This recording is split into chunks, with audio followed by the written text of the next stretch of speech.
Good morning friends. Vinayak Vidya Niketan के इस YouTube channel पे आप सभी लोगों का स्वागत है। मैं सतीश पाराशर आपको फ़िज़िक्स पढ़ाने वाला हूँ। तो फिज़िक्स में अपन सबसे पहले 12th क्लास की फ़िज़िक्स पढ़ने वाले हैं। 12th क्लास में जो पहली इकाई है वो है इलेक्ट्रोस्टैट्स। इलेक्ट्रोस्टैट्स के 4 पार्ट हैं।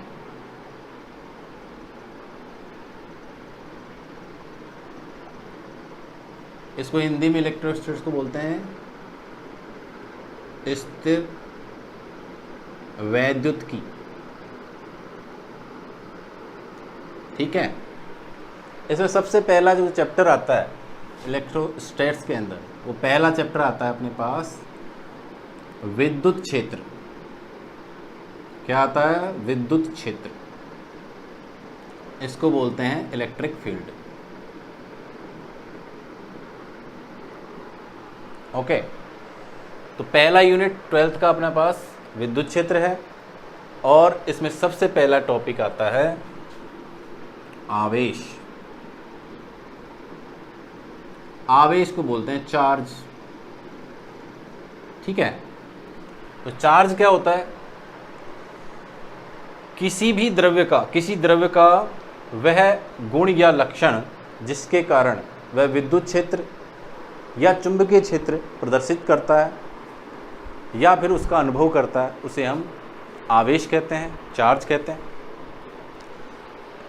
इसके बारे में देखिए, कोई भी वस्तु जो है उस पर चार्ज कैसे आएगा, इसकी थोड़ी थ्योरी अपन समझते हैं। तो सबसे पहले अपन देखते हैं कि कोई भी द्रव्य जो होता है वो बेसिकली किसका बना होता है। उसके अंदर अगर छोटे से छोटे कण की बात करें तो सबसे छोटा जो कण होता है वो एक तरह से परमाणु होता है, एटम। एटम के अंदर क्या होता है? सेंटर में उसके होता है न्यूक्लियस यानी नाभिक। नाभिक में होते हैं न्यूट्रॉन और प्रोटॉन। बाहर इसके इलेक्ट्रॉन होते हैं। देखिए, किसी भी परमाणु के अंदर जितने प्रोटॉन होंगे उतने ही इलेक्ट्रॉन होते हैं। ये अपन केमिस्ट्री में पढ़ते हैं। ठीक है। न्यूट्रॉन अलग हो सकते हैं, लेकिन देखिए इसमें जो प्रोटॉन पे ऊपर जो आवेश होता है, प्रोटॉन के ऊपर आवेश होता है +1.6 10⁻⁻19 कूलम और इलेक्ट्रॉन के ऊपर जो आवेश होता है वो -1.6 10⁻⁻19 कूलम होता है। अब देखिए,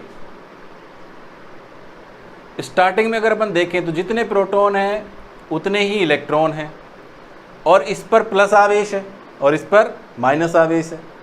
तो ये इसका माइनस आवेश इस प्लस आवेश को कैंसिल कर देता है। इसीलिए जो परमाणु होता है वो बेसिकली न्यूट्रल होता है, उदासीन होता है। उस पर किसी भी तरह का कोई आवेश नहीं होता है।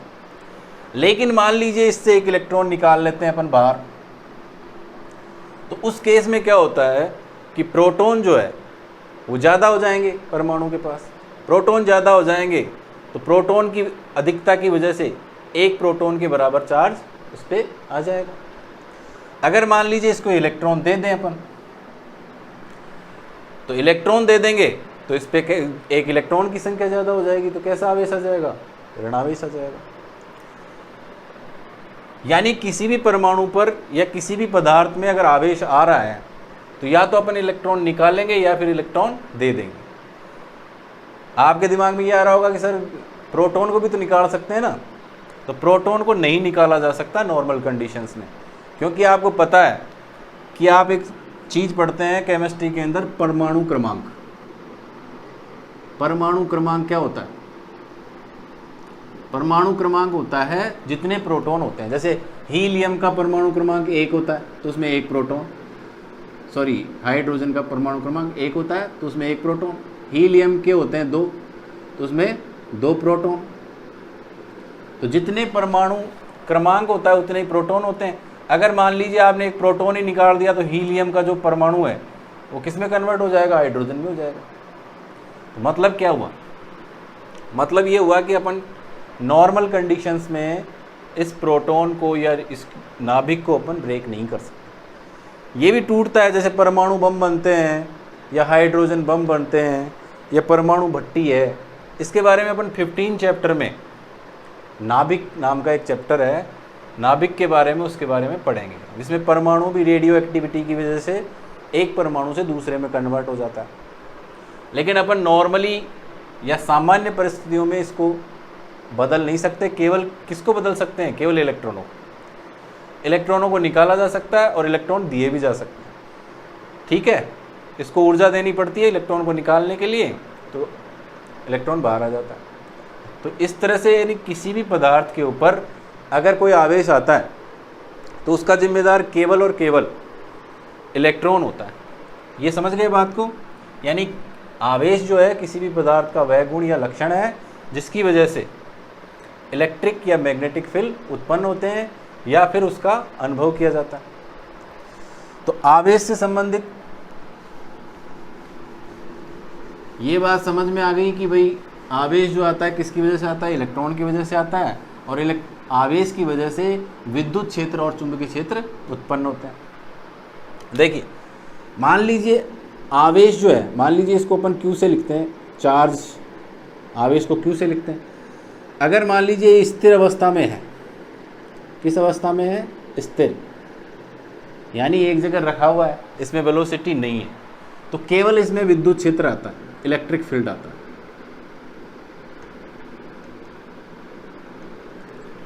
अगर ये आवेश एक समान वेग से गति करता है, वेलोसिटी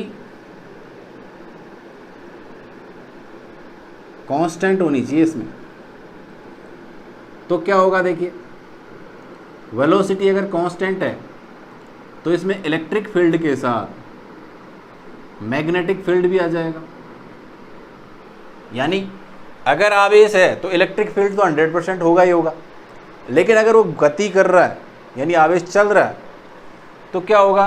किस स्पीड से चलना चाहिए? वो कांस्टेंट स्पीड से, यानी उसका वेलोसिटी चेंज नहीं होना चाहिए, तो उसमें मैग्नेटिक फील्ड भी आ जाएगा। अगर मान लीजिए आवेश जो है चल भी रहा है लेकिन कांस्टेंट वेलोसिटी नहीं है, अगर कांस्टेंट वेलोसिटी नहीं होती है तो एक्सेलरेशन आता है। एक्सेलरेशन का मतलब त्वरण, तो त्वरण आ जाएगा। तो उस केस में आपके पास इलेक्ट्रिक फील्ड भी होगा, मैग्नेटिक फील्ड भी होगा,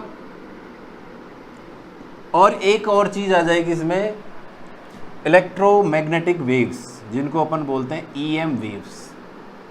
जितने भी ये मोबाइल वगैरह के अंदर जो वेव आ रही हैं, जो सिग्नल आ रहा है, वो किसकी वजह से आ रहा है? EM वेव की वजह से। जितने भी टीवी के अंदर, रेडार के अंदर, इन सब के अंदर किसकी वजह से आ रहा है सिग्नल? EM वेव्स की वजह से। इसके बारे में भी डिटेल में अपने 17 चैप्टर में आएगा, तब मैं आपको बताऊंगा EM वेव्स कैसे चलती हैं। इसमें इलेक्ट्रिक फील्ड और मैग्नेटिक फील्ड दोनों परपेंडिकुलर होते हैं, और जिस डायरेक्शन में ये जा रही होती है वो भी इन दोनों फील्ड के परपेंडिकुलर होता है। इसके बारे में डिटेल में डिस्कस करेंगे। बस अभी आप इतने देख लीजिए कि अगर आवेश जो है उसकी वजह से क्या क्या चीज़ आ रही है, इलेक्ट्रिक फील्ड आ रहा है, मैग्नेटिक फील्ड आ रहा है, EM वेव्स आ रही है। अगर आवेश एक जगह रखा हुआ है तो इलेक्ट्रिक फील्ड आएगा, अगर ये मूव कर रहा है विद कांस्टेंट स्पीड या कांस्टेंट वेलोसिटी तो अपने पास इलेक्ट्रिक फील्ड और मैग्नेटिक फील्ड दोनों आएंगे। और अगर एक्सेलरेट कर रहा है यानी वेलोसिटी के साथ इसकी वेलोसिटी चेंज हो रही है तो ये तीनों चीज़ आएंगी। आगे बात समझ में? चलिए, अब आते हैं कि आवेश के प्रकार, टाइप ऑफ चार्जेस। आवेश के प्रकार, टाइप्स ऑफ चार्ज, ठीक है। तो आवेश जो है दो प्रकार का होता है, एक होता है पॉजिटिव और एक होता है नेगेटिव। ये बात सबसे पहले बताई थी बेंजामिन फ्रैंकलिन ने। किसने बताई थी? बेंजामिन फ्रैंकलिन ने बताई थी। हालांकि बोर्ड्स के एग्ज़ाम में ऐसा नहीं पूछा जाता कि किसने बताया था, लेकिन फिर भी आपको नॉलेज के लिए पता होना चाहिए। उसने एक एक्सपेरिमेंट करा। उसने क्या किया? देखिए, उसने एक ग्लास की रॉड ली और ग्लास की रॉड को एबोनॉइड की छड़ के ऊपर रब किया। तो क्या हुआ? उस ग्लास की रॉड को अब एबोनॉइड की छड़ के पास लेके गया। ये एबोनॉइड की, ये ग्लास की छड़ है यानी कांच की छड़, और ये एबोनॉइड की छड़।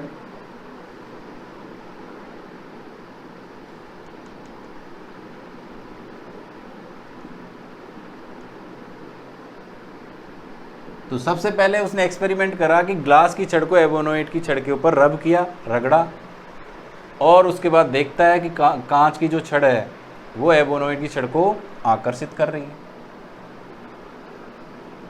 क्या कर रही है? आकर्षित कर रही है। उसको ऐसे ऊपर से लटका दिया, उसके बाद उसने देखा। अब देखते हैं कि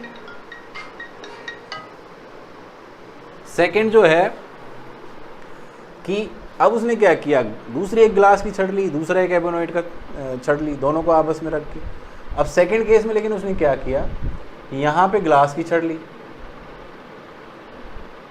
और यहाँ ले लिया उसने दूसरी ग्लास की छड़, यानी दोनों ही ग्लास की छड़ ले ली उसने। ओके, तो इस पे क्या देखता है वो रिजल्ट? इसमें होता है प्रतिकर्षण। और तीसरा जो एक्सपेरिमेंट करा उसने, उसमें दोनों ही छड़ें किसकी ली? एबोनोइट की छड़। वहाँ भी वो प्रतिकर्षण देखता है। तो इससे वो कंक्लूजन निकालता है कि अगर आवेश एक ही प्रकार का होता, यानी प्लस होता या माइनस होता, तो क्या होता? कांच की छड़ लो चाहे एबोनोइट की छड़ लो, हमेशा आकर्षण ही होना चाहिए था। लेकिन जब कांच की छड़ और एबोनोइट की छड़ ले रहे हैं तो इसका मतलब दोनों में आकर्षण हो रहा है, जब समान ले रहे हैं तो प्रतिकर्षण हो रहा है, इसका मतलब आवेश दो प्रकार का होता है। अगर ऐसा नहीं होता तो यहाँ पे भी आकर्षण होता या फिर यहाँ पे भी प्रतिकर्षण होता, दोनों एक जैसे रिजल्ट आते। आ रही बात समझ में? तो उसने यहाँ से कंक्लूजन निकाला कि आवेश जो होता है दो प्रकार का होता है, एक उसका नाम रख दिया पॉजिटिव और दूसरे का नाम रख दिया नेगेटिव। ये थोड़ी सी कहानी है। अब आते हैं नेक्स्ट टॉपिक के ऊपर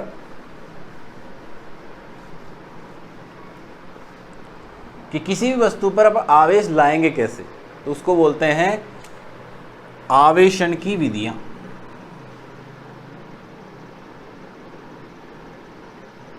आवेशन की विधियां, ठीक है। आवेशन की विधियां मतलब मेथड ऑफ चार्जिंग।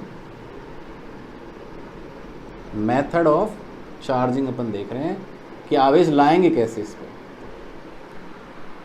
तो देखिए इसके तीन मेथड हैं। सबसे पहला मेथड तो यह है घर्षण द्वारा आवेशन।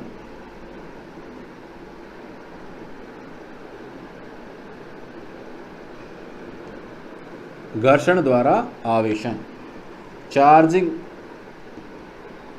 By friction.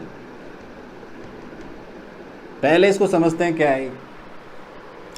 देखिए दो वस्तुओं को अगर आपस में रगड़ा जाए या उसको रब किया जाए, घर्षण कराया जाए, तो क्या होता है कि कुछ इलेक्ट्रॉन एक वस्तु से दूसरी वस्तु में चले जाते हैं।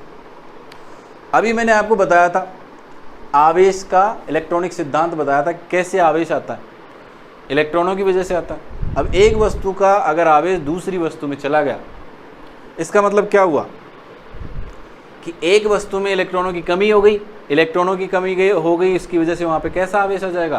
प्लस आवेश आ जाएगा। और दूसरी वस्तु पे इलेक्ट्रॉनों का आधिक्य हो गया, वहाँ पे इलेक्ट्रॉन ज़्यादा हो गए, इस वजह से वहाँ पे कैसा आवेश आ जाएगा? ऋण आवेश आ जाएगा। ओके, तो फ्रिक्शन के अंदर क्या होता है कि दो वस्तुएं होती हैं और उनको आपस में रगड़ा जाता है, तो एक वस्तु धनावेशित हो जाती है, दूसरी वस्तु ऋणावेशित हो जाती है। लेकिन अब यहाँ पे ये चीज़ ध्यान रखने वाली है कि जो वस्तुएं हैं वो एक तो होनी चाहिए कुचालक। कैसे होनी चाहिए? कुचालक, जिसके अंदर चालन नहीं हो। देखो पदार्थ तीन प्रकार का होता है। एक होता है चालक, जिसमें विद्युत का चालन होता है, जिसमें आवेश का चालन होता है। दूसरा होता है कुचालक, जिसमें विद्युत या आवेश का चालन नहीं होता है। और तीसरा होता है अर्धचालक। अर्धचालक एक अलग कैटेगरी है, जिसमें जितने अपने सेमीकंडक्टर डिवाइसेस बनती हैं, लाइक डायोड, ट्रांजिस्टर, ठीक है, ये जितने भी आजकल कंप्यूटर है, मोबाइल है, इनमें जो इलेक्ट्रॉनिक सर्किट बनते हैं वो अर्धचालकों से बनता है, उसकी कैरेक्टरिस्टिक अलग होती है। तो एक ऐसा पदार्थ होना चाहिए जो कुचालक हो, उसमें धारा का चालन नहीं होना चाहिए। दूसरी इसमें बात ये होनी चाहिए कि जो दो वस्तुएं अलग अलग ले रहे हैं वो अलग अलग प्रकृति के पदार्थों से बनी होनी चाहिए। यानी देखिए इसमें पहला पॉइंट था अपना कि पदार्थ कैसा होना चाहिए, कुचालक होना चाहिए। दूसरा क्या है कि पदार्थ जो है अलग अलग होने चाहिए, दोनों अलग अलग पदार्थ होने चाहिए। मतलब एक आप कुछ और दूसरा पदार्थ ले रहे हो, एक दूसरा पदार्थ ले रहे हो, तो दोनों को जब रब करोगे जब ही सेम पदार्थ नहीं होना चाहिए। अगर सेम होगा तो घर्षण द्वारा आवेशन नहीं होगा। इसका रीज़न मैं बताता हूँ। जैसे मान लीजिए जब आप दो वस्तुओं को आपस में रब कराते हैं या उसको आपस में रगड़ते हैं तो क्या होते हैं कि एक के इलेक्ट्रॉन दूसरे में जब ही जाएंगे जब एक का आयनन विभव, या आप उसको कहें कि इलेक्ट्रॉन को निकालने के लिए जो ऊर्जा दी जाती है वो कम हो, दूसरे की ज़्यादा हो। तो जिसमें ऊर्जा कम देनी पड़े वो आराम से इलेक्ट्रॉन त्याग देगा। जैसे दो परमाणु हैं अपने पास, एक का बाह्यतम इलेक्ट्रॉन जो है उसको मान लो 1.6 इलेक्ट्रॉन वोल्ट ऊर्जा देने पर ही बाहर निकल गया, दूसरे का निकल रहा है अपने पास 1.8 इलेक्ट्रॉन वोल्ट पे। तो पहले ये इलेक्ट्रॉन त्याग देगा, ये त्याग देगा तो ये दूसरे पदार्थ में चला जाएगा इलेक्ट्रॉन। इसकी वजह से ये पॉजिटिवली चार्ज, दूसरा वाला नेगेटिवली चार्ज। यानी इसमें दो अलग अलग प्रकार के पदार्थ होने चाहिए।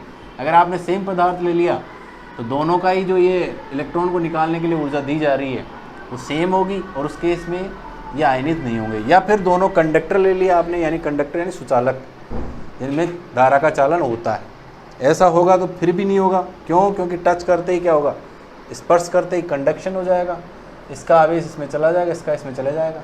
जबकि कुचालक पदार्थों में क्या होता है कि आवेश चलता नहीं है, चालकों में चलता है, तो वो वापस से जीरो हो जाएगा। इसलिए आपको इसमें ये ध्यान जरूर रखना है कि पदार्थ कैसे लेने हैं, दोनों ही कुचालक लेने हैं और दोनों पदार्थ अलग अलग होने चाहिए। ऐसे कुछ पदार्थों के नाम मैं आपको बता रहा हूँ।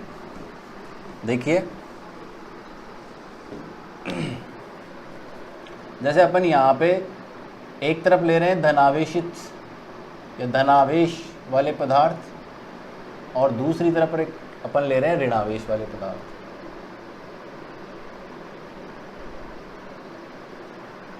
तो सबसे पहले जैसे धनावेशित होने वाले पदार्थों में सबसे पहला है कांच की छड़। कांच की छड़। और दूसरे इसके साथ में, कांच की छड़ के साथ में किसको रब कराएंगे अपन, किसको घर्षण कराएंगे? सिल्क क्लॉथ, सिल्क का कपड़ा। ठीक है। अगर कांच की छड़ को सिल्क के कपड़े के साथ अपन घर्षण कराते हैं, रब करते हैं या फिर रगड़ते हैं तो क्या होता है, ये पॉजिटिवली चार्ज हो जाएगा, यानी इस पे प्लस आवेश आ जाएगा, इस पे ऋण आवेश आ जाएगा। ओके। सेकेंड है, यहां पे अपन ले रहे हैं बिल्ली की खाल।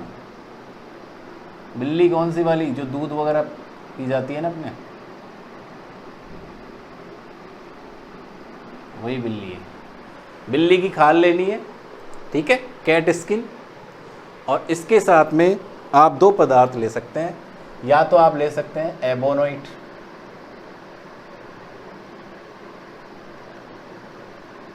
एबोनोइट की छड़, या फिर आप ले सकते हैं प्लास्टिक की छड़। क्या ले सकते हैं? प्लास्टिक की छड़। ओके। तीसरी चीज आप ले सकते हैं इसके अंदर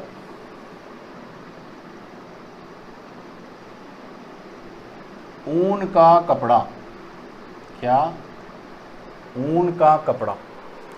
ऊनी कपड़ा जो होता है ना अपन सर्दियों में पहनते हैं, उस टाइप में, वुलन क्लॉथ जिसको बोलते हैं। इसमें आप देखो 4 तरह के पदार्थ ले सकते हो। 2 पदार्थ तो ये ऊपर वाले ही हैं, ऐसे कैसे लिख लो इसको, एबोनाइट हो गया और दूसरा हो गया प्लास्टिक। तीसरा इसमें पदार्थ आता है रबर। रबर जो अपन हवाई चप्पलें आती है ना रबर की, या फिर अपन इरेजर जिसको बोलते हैं, वो भी एक रबर ही है। और चौथा इसमें पदार्थ आता है एम्बर। एम्बर बोलिए क्या होता है गुरुजी? ये रेजिन होता है, केमिस्ट्री के अंदर आप इसका फॉर्मूला पढ़ेंगे जब पढ़ेंगे। ठीक, तो इस तरह से घर्षण द्वारा आवेशन, एक बार वापस रिपीट कर लेते हैं। घर्षण द्वारा आवेशन क्या होता है? जब दो वस्तुओं को आपस में रगड़ा जाता है तो एक वस्तु के कुछ इलेक्ट्रॉन दूसरी वस्तु पे चला जाते हैं, उसकी वजह से जो इलेक्ट्रॉन त्यागती है वो धनावेशित हो जाती है वस्तु, और जो इलेक्ट्रॉन ग्रहण करती है वो ऋणावेशित हो जाती है। और इस मेथड को अपन क्या बोलते हैं? घर्षण द्वारा आवेशन कहते हैं। ठीक है, नेक्स्ट जो सेकंड मेथड है वो आता है आपका चालन द्वारा या स्पर्श द्वारा। सेकंड मेथड आता है अपना चालन द्वारा आवेशन। चालन को अपन यह बोल सकते हैं, स्पर्श द्वारा आवेशन भी बोल सकते हैं, इसको छूना है इसमें। ठीक है, चार्जिंग बाय कंडक्शन, कंडक्शन के द्वारा चार्ज कैसे होता है? देखिए, कंडक्शन के द्वारा मान लीजिए आप एक वस्तु ली हैं, इसको अपन बोल देते हैं ए वस्तु, और दूसरी वस्तु अपन ने ली, इसको बोल देते हैं अपन बी वस्तु। ठीक है, ये पहले से आवेशित है इसमें,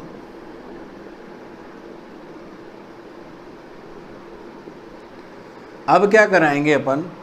इस बी वस्तु को आवेशित कराना। यानी इसमें कंडीशन क्या है कि दो तरह की वस्तु होंगी, एक तो आवेशित होगी और दूसरी अनावेशित होगी, यानी उस पर आवेश नहीं होगा।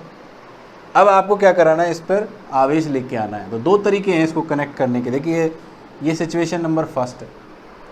सेकंड सिचुएशन आपकी दो तरीके से हो सकती है। सेकंड सिचुएशन में क्या कराना है आपको? या तो इनके बीच में एक वायर से कनेक्ट कर देंगे इसको, या फिर अपन क्या करेंगे, इसको एक दूसरे से स्पर्श करा देंगे, टच करा देंगे। तो देखिए, जैसे ही आपने टच कराया, वायर से कनेक्ट कर देता हूं मैं इसको, तो इस पे जो चार्ज है अपने पास, जैसे अपन मान लीजिए इस पे 8+ है, यानी 4 और 4 8, तो क्या होंगे? बराबर बराबर आ जाएंगे। लेकिन कंडीशन उसकी ये है,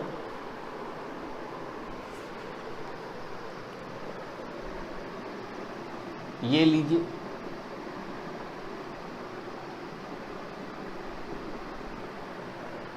कि दोनों जो है सेम पदार्थों के बने होने चाहिए। अगर आधा आधा आवेश आता है, इसका मतलब क्या होना चाहिए? दोनों सेम पदार्थ के बने होने चाहिए, या फिर और इसके साथ ही साथ बराबर आकार के होने चाहिए। यानी दो कंडीशंस है। अगर ये आवेश बराबर बराबर आने की कंडीशन दो हैं, उसमें क्या है?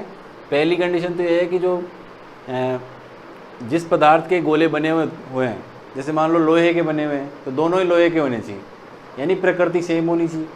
और दूसरी चीज़ क्या होनी चाहिए? कि दोनों का आकार सेम होना चाहिए। बोले ऐसा नहीं होगा तो क्या होगा? दोनों पे बराबर बराबर आवेश नहीं आएगा। कितना कितना आएगा, ये चौथे चैप्टर में जब मैं आपको धारिता वाला चैप्टर बताऊंगा, तो आवेशों का पुनर्वितरण एक टॉपिक है, उसके अंडर अपन इसको पढ़ेंगे, तो अपन उस समय देखेंगे कि आकार का क्या फ़र्क पड़ता है। लेकिन फ़िलहाल आप इधर ध्यान रखें कि आपको सेम मटेरियल के बनाने, और जब सेम मटेरियल के होंगे तो दोनों पर आवेश आधा आधा हो जाएगा। मान लीजिए इसकी तीसरी कंडीशन क्या होगी? इसको अलग अलग कर लेंगे तो यह आवेशित हो गया, यानी ए गोला और बी गोला। थर्ड स्टेज में क्या होंगे? वापस से ए को ऐसे कर दीजिए, इसको भी सेपरेट आउट कर दीजिए, यानी बी गोला पहले अनावेशित था, अब क्या हो गया? ये आवेशित हो गया। तो ये मेथड है चालन द्वारा आवेशन। इसमें आप कई बार देखते होंगे चालन द्वारा आवेशन कैसे होता है। जैसे मान लीजिए कोई छड़ है, लोहे की छड़ है, कई बार वो रखे रखे उसमें क्या हो जाता है? आवेश आ जाते हैं, और आप अचानक से छूते हो उसको और आपको झटका महसूस होता है। कई बार आपने देखा होगा ऐसा। ठीक है, तो चालन द्वारा आवेशन ये ख़त्म होता है अपने यहाँ पे। यानी चालन द्वारा आवेशन की अपन परिभाषित कैसे करेंगे? कि जब दो पदार्थों को या दो वस्तुओं को एक दूसरे से टच कराते हैं, उनमें से एक वस्तु आवेशित है, दूसरी अनावेशित है, तो जो आवेशित वस्तु है उसका आवेश अनावेशित वस्तु पे चला जाता है, जिसकी वजह से वो आवेशित हो जाती है। इस मेथड को या इस विधि को अपन चालन द्वारा आवेशन कहते हैं। ठीक है। तीसरा पॉइंट आता है इसके अंदर,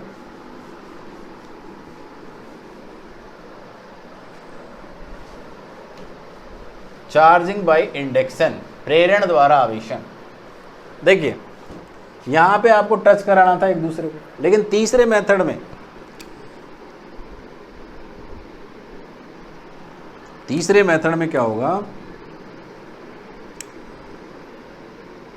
प्रेरण द्वारा आवेशन, चार्जिंग बाय इंडक्शन। तो इस मेथड के अंदर प्रेरण का मतलब प्रेरणा देना। जैसे एक बच्चा पढ़ रहा है, दूसरा नहीं पढ़ रहा है, तो जो नहीं पढ़ने वाला है वो क्या होगा, उस पढ़ने वाले बच्चे को देख के क्या करेगा, उसके दिमाग में आएगा कि मुझे भी पढ़ना चाहिए, यानी उसको प्रेरणा मिली। ठीक है, उसको मोटिवेशन मिला। तो प्रेरणा द्वारा आवेशन में ऐसा ही होगा कि एक वस्तु चार्ज होगी पहले से, दूसरी वस्तु में उस चार्ज की वजह से ही विपरीत प्रकृति का आवेश उत्पन्न हो जाता है। इस मेथड को अपन कहते हैं चार्जिंग बाय इंडक्शन। कैसे होगा देखिए, इसमें सपोज करिए ये कोई गोला है, किसी धातु का बना हुआ, इसको अपने को आवेशित करना है। तो अपन क्या करेंगे, कोई एक छड़ लेके आएंगे जो पहले से आवेशित है।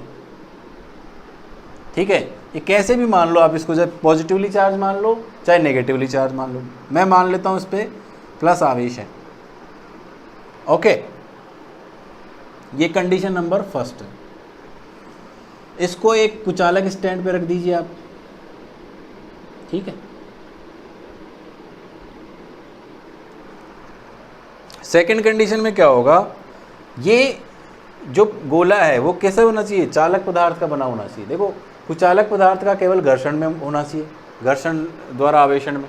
बाकी आप कंडक्शन करो, यानी स्पर्श द्वारा आवेशन या चालन द्वारा आवेशन या प्रेरण द्वारा आवेशन, इन दोनों मेथड के अंदर आपको कैसा पदार्थ लेना है, चालक पदार्थ लेना है। तो चालकों के अंदर क्या होता है, इलेक्ट्रॉन फ्री होते हैं, उनमें इलेक्ट्रॉनों की तादाद बहुत ज़्यादा होती है, वो फ्री घूमते रहते हैं। तो जैसे आप ये छड़ लेके आओगे, आवेशित छड़, ठीक है, जैसे ये आवेशित छड़ आप इसके पास लेके आएंगे तो क्या होंगे, जो फ्री इलेक्ट्रॉन्स हैं वो इस छड़ के पास आएंगे। ठीक है,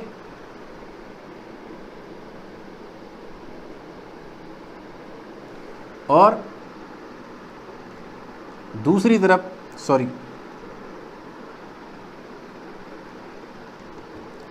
फ्री इलेक्ट्रॉन इसके पास आ जाएंगे, ऋणावेशित होते हैं वो,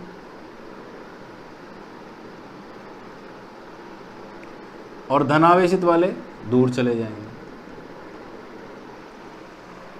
आपको स्टार्टिंग में मैंने ये बताया था कि जो ऋणावेशित वाले या समान प्रकृति के जो आवेश होते हैं, जैसे प्लस प्लस हो या माइनस माइनस हो, तो इनमें क्या होता है, आपस में प्रतिकर्षण होता है।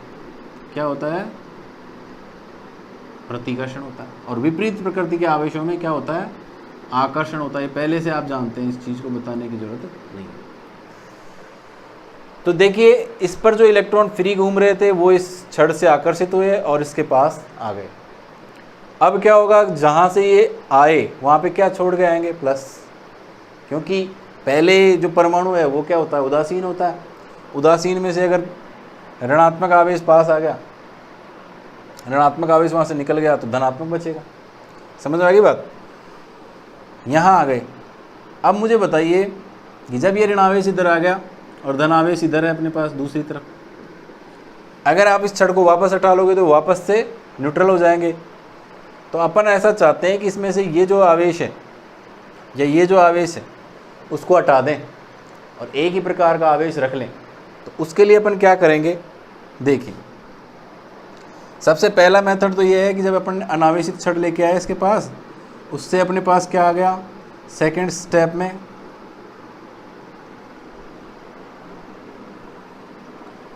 स्टेप में इधर आ गया प्लस और इधर आ गया माइनस। ये कुछ अलग स्टैंड है, छड़ अभी भी है।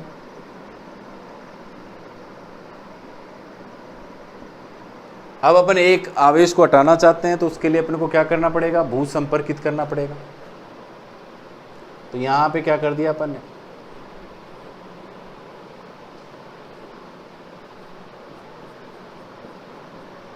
ये प्लस जो है इसकी तरफ अपन भू संपर्कित कर दिया। इसको भू संपर्कित का चिन्ह ऐसे होता है।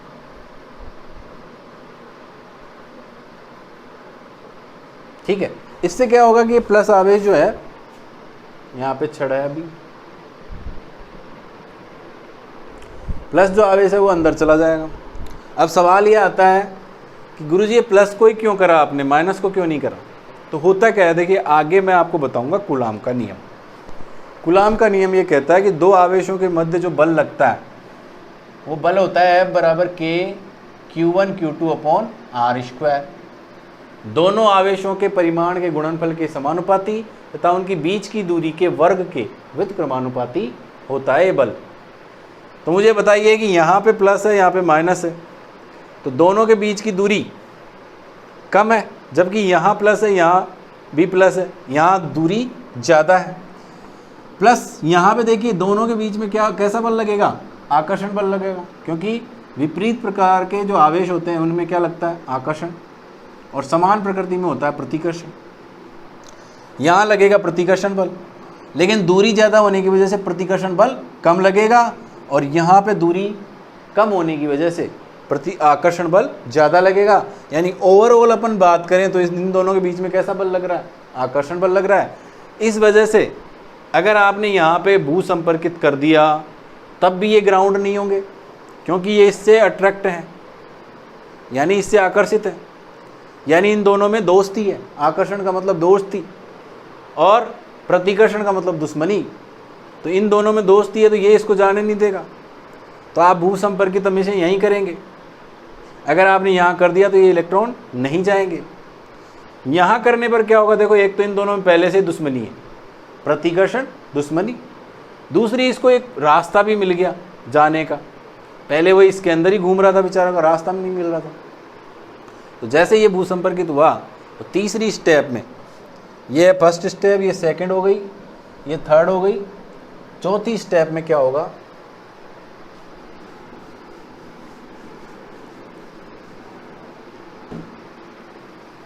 पूरा का पूरा आवेश ग्राउंड हो जाएगा। ग्राउंड का मतलब भू संपर्कित। लेकिन अभी तक आपको छड़ को हटाना नहीं है, तो यहां पे क्या होगा, केवल ऋणावेश बच जाएगा और धनावेश पूरा का पूरा ग्राउंड हो जाएगा। उसके बाद इसमें अब भू संपर्कन हटा लेना है, यानी कि ये जैसे प्लस अब ग्राउंड हो जाए यानी धरती में चला जाए तो आप इसको हटा लेंगे। देखिए अर्थ जो होती है ना, उसकी दायरता अनंत होती है, वो कितना भी आवेश ग्रहण कर सकती है, कितना भी आवेश दे सकती है। तो कुछ लोग ये बताते हैं कि भाई प्लस को कनेक्ट करने से प्लस ही जाता है अंदर, नहीं, माइनस भी जा सकता है। यानी ये आवेश को जीरो कर देगी। जैसे आप अर्थिंग करते हैं आवेश जीरो हो जाता है। कई बार आप घरों में देखते होंगे एक अर्थिंग का वायर होता है। अगर आपके कूलर में झटका आ रहा है या वो करंट लगा रहा है तो आप क्या करें, एक वायर लें और उसको ग्राउंड कर दें, ज़मीन में गाड़ दें थोड़ा सा गीला करके, तो झटका मारना बंद हो जाएगा। घरों के अंदर जिनकी प्रॉपर अर्थिंग होती है उनके कभी भी शॉक नहीं लगता है, कभी भी झटका नहीं लगता है, क्योंकि पूरा का पूरा आवेश कहाँ चला जाता है, धरती में चला जाता है। ओके, तो तीसरी चौथी स्टेप में क्या होगा कि यहाँ पे केवल ऋणावेश बचेगा और प्लस आवेश, जो प्लस आवेश है वो ग्राउंड हो गया। और चौथी स्टेप में अपन क्या करेंगे, इस छड़ को हटा लेंगे। छड़ को हटाते ही क्या होगा,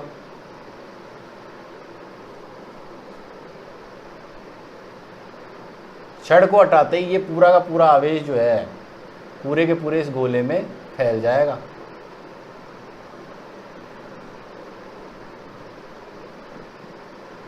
ओके, यानी कैसा आवेशित हो गया, ऋण आवेशित हो गया। तो यहाँ पे इस क्षण ने इसको छुआ भी नहीं, स्पर्श भी नहीं करा, और फिर भी ये आवेशित हो गया, यानी इसको बोलते हैं प्रेरण द्वारा, यानी इसकी प्रेरणा से इसमें आवेश आ गया। अगर मान लीजिए इस गोले को अपने को धनावेशित करना होता तो अपन क्या करेंगे, यहाँ पे ऋणावेशित क्षण ले लेंगे, ठीक है। तो ऋणावेशित लेंगे तो यहाँ पे कैसा आ जाएगा, प्लस आवेश, यहाँ पे ऋणावेश, उस ऋणावेश को ग्राउंड कर देंगे तो यहाँ पे क्या बचेगा, फिर प्लस प्लस बच जाएगा, हटाने पर ये पूरे फैल जाएगा। अब कुछ सवाल ये पूछ सकते हैं कि भाई पूरे में क्यों फैला, क्योंकि आपको पता है कि समान प्रकृति के आवेशों में क्या होता है, प्रतिकर्षण होता है, उसकी वजह से ये पूरा फैल जाएगा। तो आज के लिए इतना ही, ठीक है। आप इस चैनल को सब्सक्राइब कर लीजिए ताकि और वीडियो आप प्राप्त कर सकें, एंड शेयर ज़रूर करें। और कोई भी आपको इसमें प्रॉब्लम है तो कमेंट सेक्शन में मुझे लिख के बताएं कि भाई क्या प्रॉब्लम आ रही है इस टॉपिक में, ठीक है। Thank you to all.